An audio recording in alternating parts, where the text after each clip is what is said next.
El Ministerio Apostólico de Enseñanza y Predicación Rema Internacional presenta hoy al Reverendo Fernando García Sotomayor con la proclamación de las buenas nuevas de Dios para tu vida. El mensaje de ayer, el mensaje de hoy y el mensaje para la eternidad a los que tienen hambre y sed de la palabra de Dios. Un querigma de Dios para el que oiga, el que tiene oídos para oír. Escuche el dabar del Eterno a las naciones. Ahora es el tiempo para recibir el rema del Espíritu Santo a tu espíritu. Escuchemos con fe la memra del Señor para el alma. De la segunda carta del apóstol Pablo a Timoteo, el capítulo 2 y el versículo 16. A su letra dice el apóstol inspirado: mas evita profanas y vanas palabrerías, porque conducirán más y más a la impiedad. El Señor nos bendiga por esta preciosa palabra. El título de esta disertación: la religión es un arma poderosa. La religión es un arma poderosa. Equivocadamente, la gente de hoy confunde el Evangelio con una religión más. Lo cierto es que la confusión que existe hoy es grande debido a que existen más de 3.000 religiones en el mundo actualmente. Así es que, por supuesto, esto trae un mar de confusión a las personas. Ahora, visto de este modo, visto el Evangelio como una religión, algunos piensan que es como un arma poderosa para manipular a las naciones. Efectivamente, cuando yo estaba recién convertido, por allá por los años 80, yo le daba testimonio a un joven que era vecino del barrio, y este joven tenía una ideología marxista-leninista.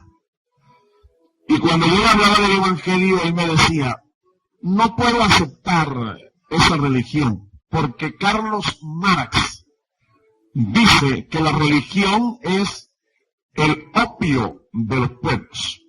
De modo que este muchacho se escudaba en una ideología marxista, leninista, socialista, para creer inclusive que la religión era una manera de manipular, de hacer de la gente unas especies de borregos, sin voluntad, sin criterio, sin personalidad, y que el efecto de esa religión que practicaba esa persona era como el efecto del opio, una droga alucinógena, una droga que enajena el cerebro.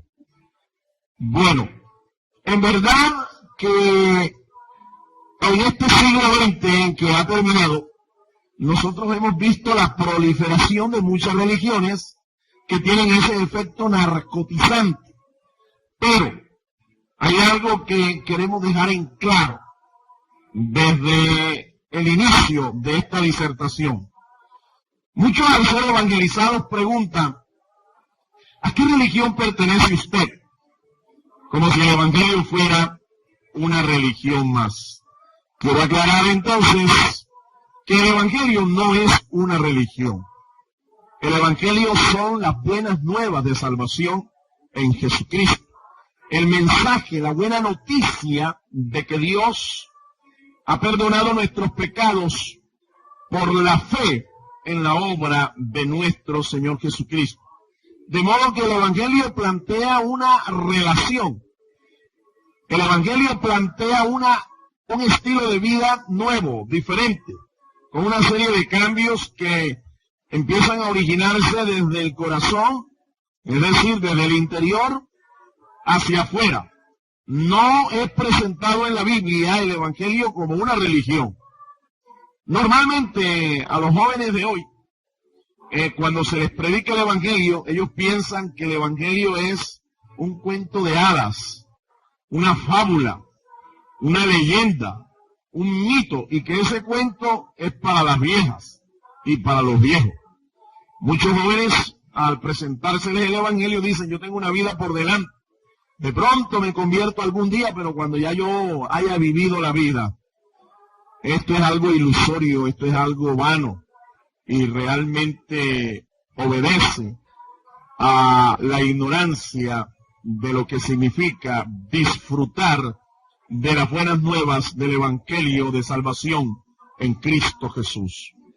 En la Biblia, la palabra religión y sus derivados se registra 6 veces y solo aparece en el Nuevo Pacto, en el Nuevo Testamento, la segunda parte de la Biblia.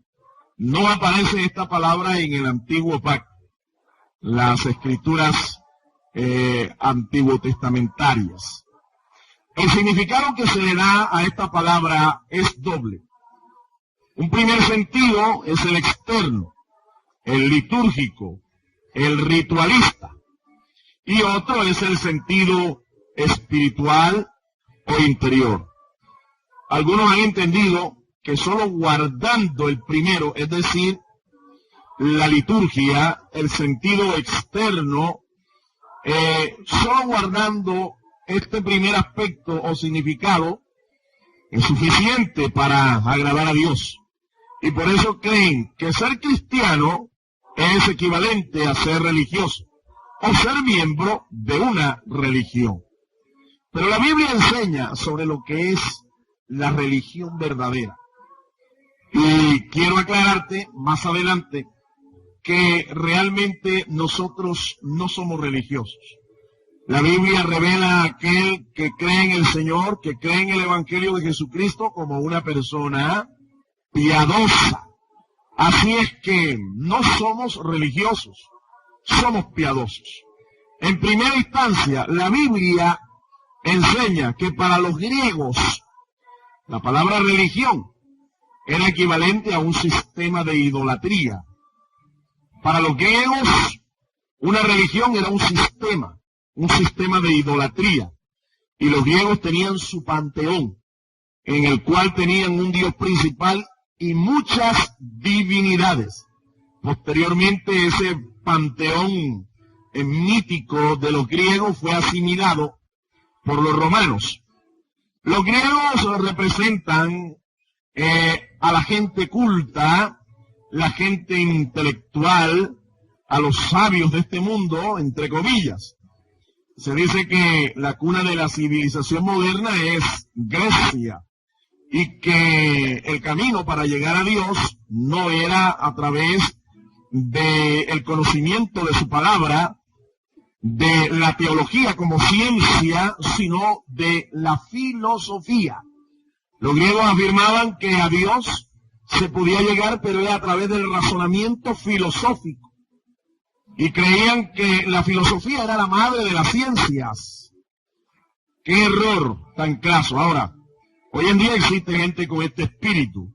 Gente que piensa que los cristianos evangélicos son gente ignorante, gente que no tiene letras, gente que no tiene cultura, gente que no tiene intelectualidad.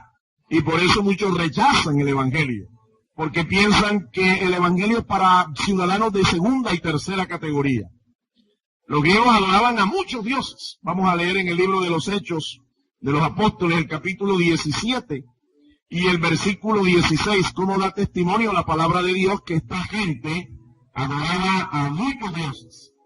Mientras Pablo los esperaba en Atenas, su espíritu se enardecía, viendo la ciudad entregada a la idolatría. Atenas, la supuesta cuna de la civilización, era una ciudad idólatra. Muchas divinidades, muchos templos erigidos en honor a estas divinidades. El apóstol Pablo, cuando llega a Atenas, se enardece su espíritu, porque ve a la ciudad, ve a la gente entregada por completo a la idolatría, a la adoración de muchos dioses, de muchos ídolos. Los griegos tenían un dios para cada cosa y un santuario para cada uno de ellos. Vamos a leer 2 textos más en el libro de los Hechos, el capítulo 17, los versículos 22 y 23. Entonces Pablo, puesto en pie, en medio del areópago, dijo: varones atenienses, en todo observo que sois muy religiosos, porque pasando y mirando vuestros santuarios, hallé también un altar en el cual estaba la inscripción: al Dios no conocido, al que vosotros adoráis, pues sin conocerle, es a quien yo os anuncio. Pablo se dio cuenta, los griegos tenían un Dios para cada cosa: Dios de la guerra, Dios del amor, Dios de la paz, Dios de la sabiduría, en fin. Y no solo eso, sino que tenían un santuario para cada uno de sus dioses. Y entre todo el conjunto de los dioses tenían un santuario dirigido al Dios no conocido. Es decir, el Dios que ellos no tenían ni idea de quién era, pero que los hebreos, los judíos, habían anunciado desde la antigüedad. Los griegos tenían ese conocimiento, pero no sabían quién era ese Dios. Ellos no estaban dispuestos a que Dios se les revelara y ellos conocían a Dios. Por eso Pablo les hace ver que él es un predicador de ese Dios que ellos no conocen. El Dios no conocido. El Dios al cual inclusive los griegos le tenían un santuario. Los griegos, como he dicho, realmente están personificados en el día de hoy por mucha gente que para cada cosa se encomienda a un santo vivo o muerto. Y para cada santo también hay un templo, hay un santuario. Se parece a muchas personas en el día de hoy. Es que el espíritu griego, como dije al principio, ha sido asimilado por los romanos. Así que todo aquel que hoy se jacta de tener una religión tradicionalista, diciendo cosas como estas: yo soy católico, apostólico y romano, puedo decirle que también la mitología de los griegos y la idolatría de los griegos fue asimilada. Y el espíritu que ministró a los griegos también ministra a los romanos. Alabado sea el nombre del Señor. Así que concluyo en esta parte, en este primer punto. Todo religioso es entonces un ídolo. Su fe la deposita en un ídolo, vivo o muerto. Ya no sé cómo se llama el personaje, ya no sé cómo se llame la figura. Los griegos representan a todas aquellas personas que son idólatras en el día de hoy y que su fe la depositan en un ídolo, vivo o muerto.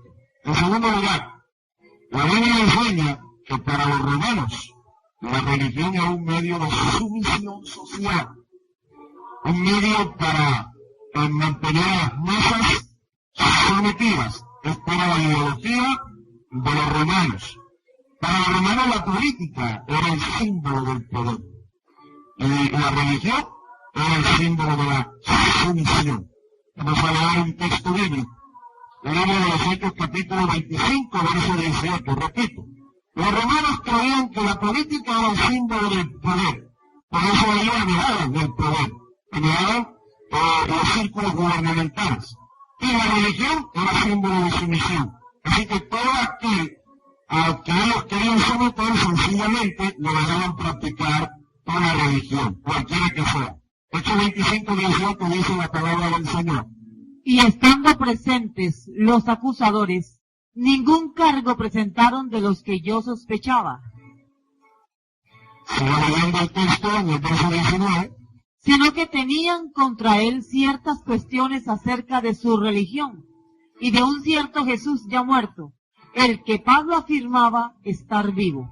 Ahí está ese texto diciéndonos cómo Pablo fue llevado ante los gobernantes romanos, acusado de sedicioso político, acusado por los saduceos, por los fariseos y por todo el sanedrín judío, porque creían que Pablo era un sedicioso político, una persona que estaba sembrando disensión en el pueblo.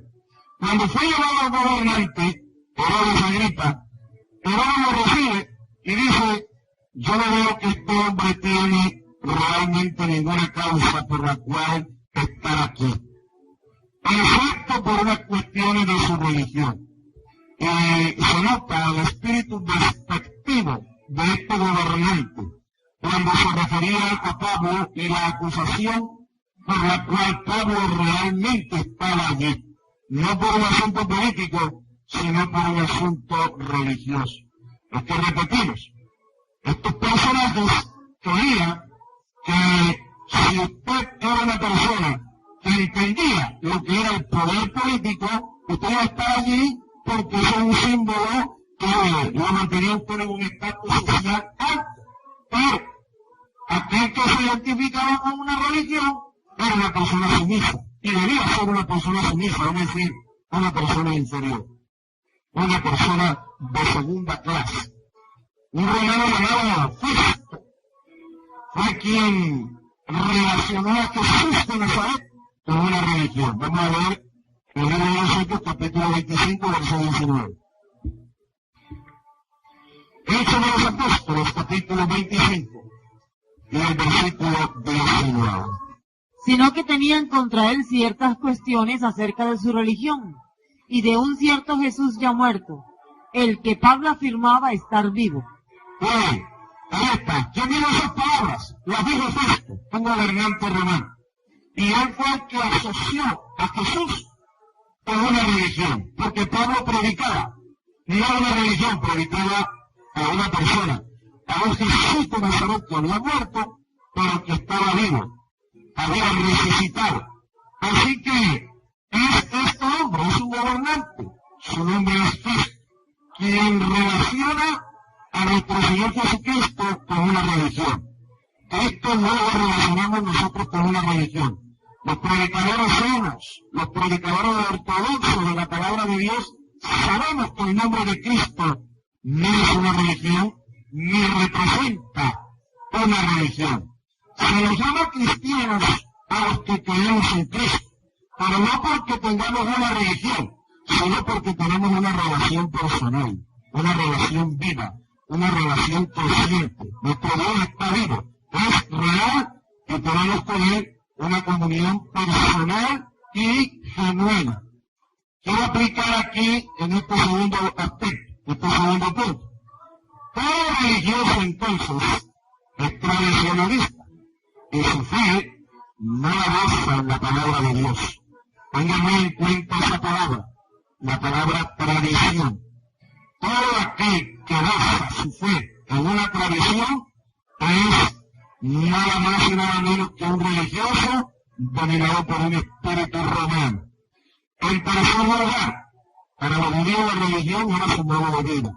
En el libro de los Hechos, vemos un ejemplo, en el capítulo 26, el versículo 4 y 5, nos dice así la palabra de Dios. Pablo ahí se toma como ejemplo de una persona que toda su vida prácticamente la dedicó a la religión o a una de las escuelas religiosas de los judíos. Escuchemos cómo dice Hechos, capítulo 26, versículos 4 y 5. Mi vida, pues, desde mi juventud, la cual desde el principio pasé en mi nación, en Jerusalén, la conocen todos los judíos, los cuales también saben que yo, desde el principio, si quieren testificarlo, conforme a la más rigurosa secta de nuestra religión, viví fariseo. Pablo era un fariseo. Pablo era un miembro de una escuela. Ahí está mal traducida realmente la palabra, no debe ser secta, porque la palabra secta implica un cierto sentido herético. Pero realmente en el judaísmo lo que habían eran escuelas. Y estaba una bien famosa, la escuela de los fariseos. Rabinos destacados como Gamaliel, Gilel y otros más pertenecían a esta escuela. Solo de Tarso era un fariseo. Había otras escuelas, la de los saduceos, la de los esenios, etc. Pero estamos hablando de un hombre que está testificando aquí que su religión era su modo de vida. Su religión vivió fariseo y desde su juventud prácticamente sirvió a su religión. Los judíos representan entonces a los moralistas de este mundo. La gente que tiene un mensaje ético con un sentido de moral muy alto, pero que realmente no tienen el mensaje de Dios. No necesariamente para predicar moral o ética, yo tengo que tomar la palabra de Dios para eso. Los griegos predicaron bastante ética, bastante moral. Sócrates, Platón, Aristóteles eran maestros de ética. Sin embargo, cuando nosotros realizamos la historia de estos filósofos, Sócrates resulta que estaba endemoniado y era homosexual. Así que ni modo. ¿Cómo podemos nosotros entonces predicar el mensaje de alguien que, aunque habla muy bonito, habla de ética, habla de moral, era un inmoral? Una persona que con su vida echaba por tierra todo lo que hablaba, todo lo que enseñaba. Los judíos fariseos eran austeros y eran tradicionalistas. El que llegó a ser después el apóstol Pablo era un miembro de esta escuela. Los judíos eran nacionalistas y exclusivistas. Vamos a ver Romanos 9, 4 y 5. Escuche cómo Pablo dice que el pueblo de Dios es dueño de un patrimonio espiritual impresionante. Romanos 9, 4 y 5. Israelitas, de los cuales son la adopción, la gloria, el pacto, la promulgación de la ley, el culto y las promesas, de quienes son los patriarcas, y de los cuales, según la carne, vino Cristo, el cual es Dios sobre todas las cosas, bendito por los siglos. Amén. Este espíritu nacionalista y exclusivista se manifestó y se sigue manifestando en el día de hoy en el pueblo judío. Profetas como Jonás desobedecieron el mandato de Dios de ir a predicar a una nación gentil porque eran nacionalistas. Ellos creían que su Dios nada más era para ellos, y que la salvación nada más era para ese pueblo. Él no había tenido en cuenta el mensaje que Dios le dio a Abraham cuando le prometió ser el padre de muchas naciones.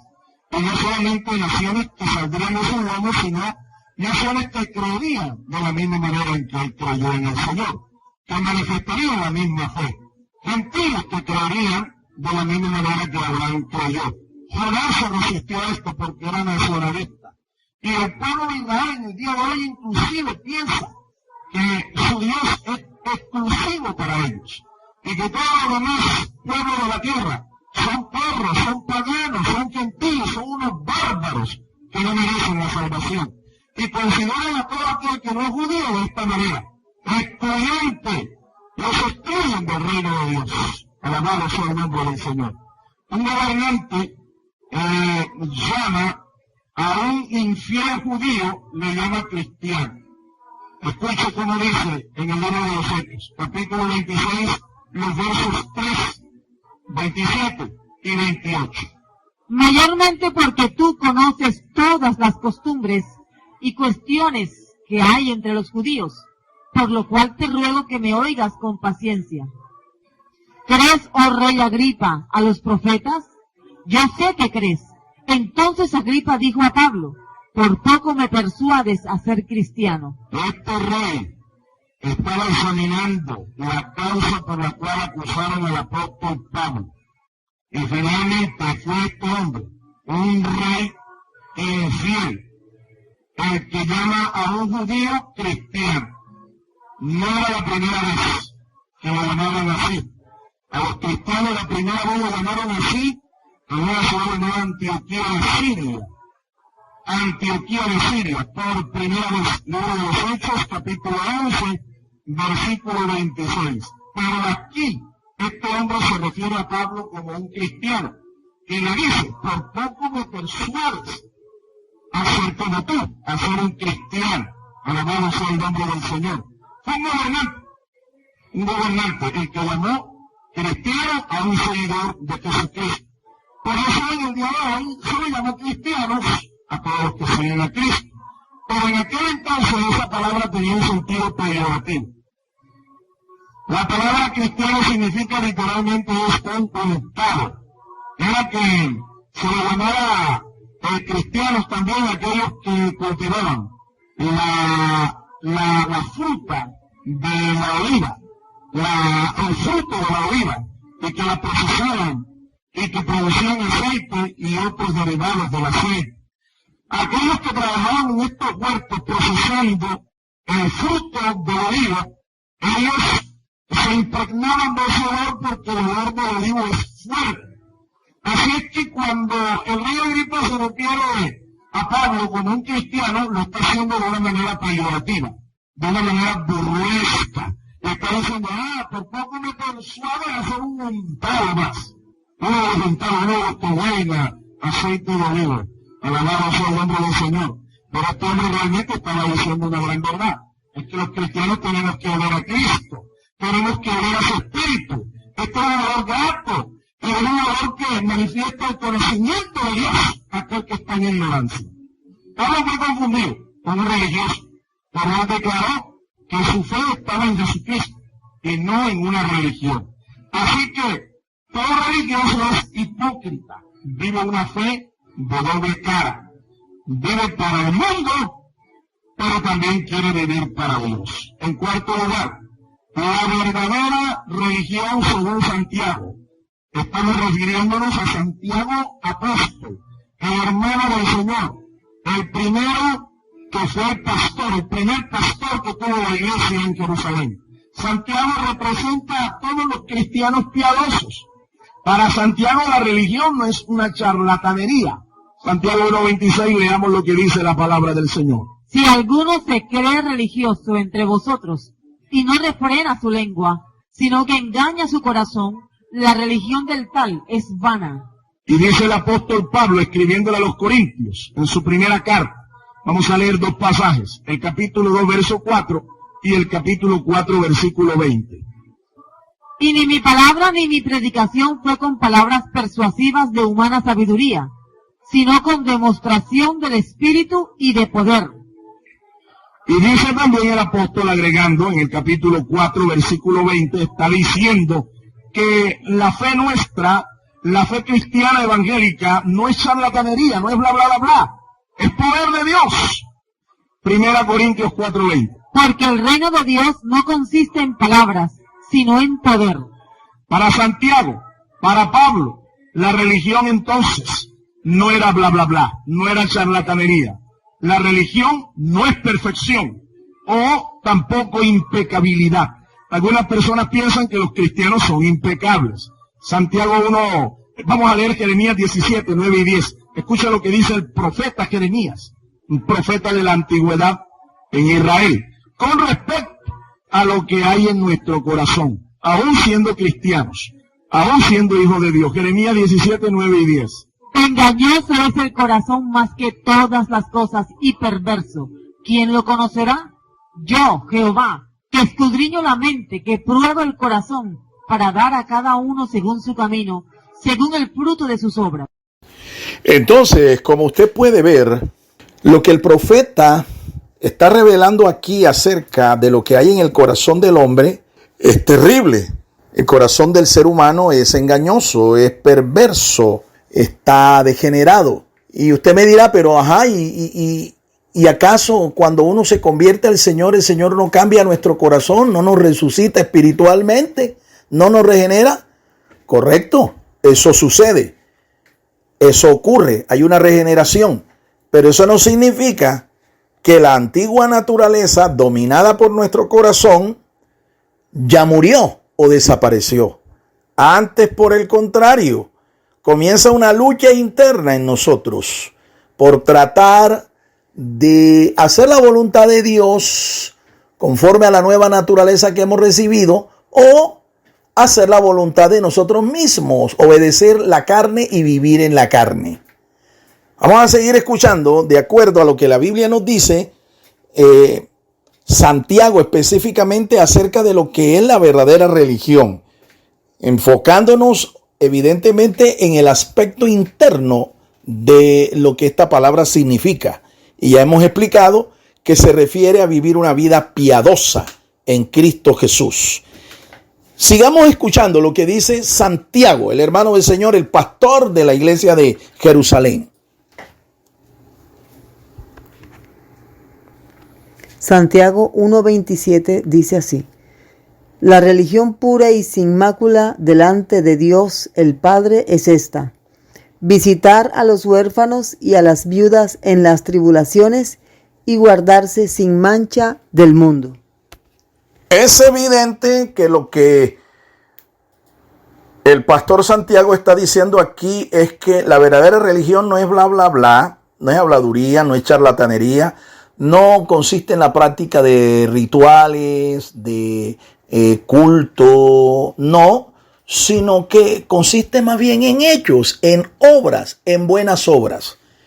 Él las llama obras de misericordia, así como también el apóstol San Pablo le llama obras de misericordia. Para el judeocristiano, las obras de misericordia tienen un nombre. En hebreo se dice obras de tzedaká. Obras de tzedaká. Son las buenas obras que Dios ha preparado de antemano para todo aquel que confiesa a Cristo como su Señor, como su Salvador personal. Obras de misericordia a las que todo creyente está llamado a realizar para demostrar su fe en el Señor. Más adelante, en este mismo contexto, el pastor explica que si tú tienes fe, debes demostrarlo por tus obras, porque la fe que no tiene obras es muerta. Sigamos escuchando a la luz de la palabra de Dios lo que para Santiago y para los apóstoles del Señor es la verdadera religión. Es un modo de vida en santidad. Un modo de vida en santidad, definitivamente. Esto lo reitera el autor de la carta a los Hebreos, donde dice que sin paz y sin santidad nadie verá al Señor. Aunque tú practiques no una religión, 2, 3, 4. Si tú no vives en santidad delante del Señor, no verás la gloria del Señor. No verás a Dios. Vivir en santidad es vivir de acuerdo a la voluntad de Dios. Vivir en santidad es vivir de acuerdo a la vocación que tenemos. Somos verdaderos cristianos. Somos verdaderamente gente piadosa. Y eso debe nacer del corazón. Pero lo tiene que ver la gente. En esto consiste una parte de lo que es ser un verdadero religioso, un verdadero cristiano. Es enfocando justamente en estas obras, enfocando nuestra actitud, nuestro estilo de vida hacia esta forma de vivir, practicando buenas obras, ¿sí? Realizando obras de justicia y viviendo en santidad, apartado del pecado, apartado de la inmundicia de este mundo. Sigamos escuchando a la luz de la palabra de Dios lo que Santiago y los apóstoles del Señor nos enseñan sobre lo que es la verdadera religión, lo que significa vivir piadosamente. Conclusión. Concluimos. Creo que hemos ya explicado ampliamente lo que significa la verdadera religión, vivir conforme a la verdadera religión, sabiendo y entendiendo de una manera conclusiva que la verdadera religión es vivir piadosamente. Es vivir de una manera piadosa, como un pío, no como un impío, sino como un piadoso, un pío. Concluyamos entonces de esta manera. Treskeia es el término griego para traducir religión. Su significado es adoración. Es evidente entonces que Dios busca adoradores y no religiosos. Juan 4:24. Eso es lo que dice el apóstol San Juan, concluyendo esta parte. Dios busca no religiosos. Dios busca gente que le adore en espíritu y en verdad, demostrando esta forma de adoración con buenas obras, demostrándolo con una vida piadosa. Se puede ser religioso y no cristiano. Se puede tener una religión que hable de Cristo, sin embargo, no tener al Cristo de la religión. Para un griego, la religión era símbolo de ignorancia. Para un romano, de pobreza o debilidad. Para un judío, una blasfemia. Y para Santiago, un estilo de vida en santidad delante de Dios y en obras delante de su prójimo. Para Carlos Marx, era el opio de los pueblos. ¿Y para usted? Para usted, ¿qué es la religión? Para usted, ¿qué significa ser un religioso? Esa es la pregunta en la que le estoy desafiando a que usted medite. Y espero que el estilo de vida que usted está viviendo delante de su prójimo, delante de sus semejantes, sea el estilo de vida de un verdadero adorador, de un verdadero piadoso, y no el estilo de vida de un religioso apegado más a los ritos, a lo externo que a lo interno. Dios les bendiga ricamente. El Ministerio Apostólico Rema Internacional pone a disposición esta predicación. Ofrecemos ministración a simposios, seminarios, campañas evangelísticas, educación globalizada sana y de carácter interdenominacional. Escríbanos a ministerio-rema-internacional@gmail.com o llámenos al celular 316-270-7181.